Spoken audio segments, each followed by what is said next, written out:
आशिया खंडातली सर्वात worst currency असं भारताच्या रुपयाचं एक कुठेतरी उल्लेख व्हायला लागला.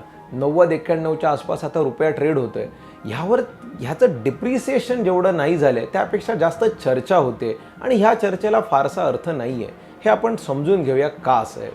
भारत सरकार ह्यामध्ये हस्तक्षेप करत नाही आहे का किंवा RBI ह्यावर काही करत नाही आहे का, ही देखील चर्चा ह्या निमित्ताने सुरू व्हायला झालेली आहे. आपण जरा डेटा समजून घ्या की रुपयाचं अवमूल्यन कुठेतरी काही सेक्टरला फायदेशीर पण ठरू शकतं आणि ह्याची कारणं कशी आहेत बघूया.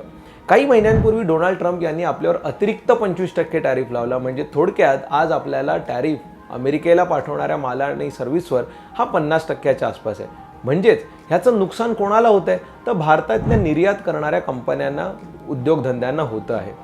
जर रुपयाचं अवमूल्यन झालं तर कुठेतरी ह्या निर्यात करणाऱ्या कंपन्यांना एक फायदा होत असतो. म्हणजेच काय, 25%चं अतिरिक्त टॅरिफ आणि त्याच्यासमोर जर 10% जर रुपया घटलाय तर हा 10%चा एक प्रकारे त्यांना बेनिफिट होतो आहे.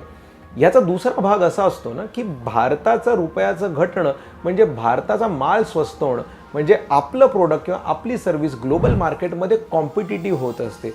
आणि मुळात भारत सरकार किंवा RBI ह्यावर काय करत नाही आहे असं म्हणण्यापेक्षा एक गोष्ट लक्षात घेतली पाहिजे की भारताचा ज्या प्रमाणात फॉरेक्स रिझर्व्ह भारताकडे आहे त्या प्रमाणात भारत 90चा रुपया किंवा त्याचं झालेलं डिप्रिशिएशन सहज पचवू शकतो.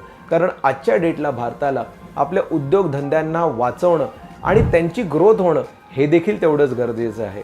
आणि ही जर ग्रोथ राहिली तर आपला GDP वाढता राहील, आपली करन्सी काही का होईना हळूहळू स्टेबल होईल आणि एकंदरीत हे स्टॉक मार्केटसाठी फायदेशीरच ठरेल.